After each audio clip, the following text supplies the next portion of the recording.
কারণ হিসেবে জানানো হয়েছে যে পদত্যাগ করেছেন। কারণ হিসেবে জানানো হয়েছে যে তিনি অসুস্থ ছিলেন।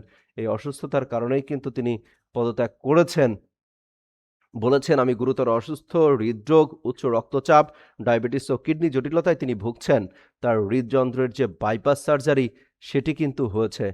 অর্থাৎ এই বাইপাস সার্জারির কারণে কিন্তু তাকে অ্যা ব তিনি বলেছেন যে স্বাস্থ্য পরীক্ষা করা হয়েছে। তিনি কিন্তু একটা রোগে আক্রান্ত হয়েছেন।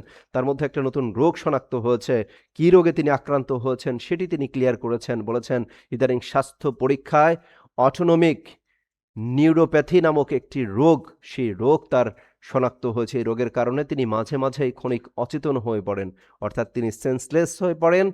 এই রোগসমূহের প্রাদুর্ভাবে শারীরিক ও মানসিক ও সামর্থ্যতার কারণ দেখিয়ে কিন্তু তিনি পদত্যাগ করেছেন। সেটি আমাদের হাতে এসেছে পদত্যাগপত্র। সেখানে কিন্তু এসব বিষয় উঠে এসেছে।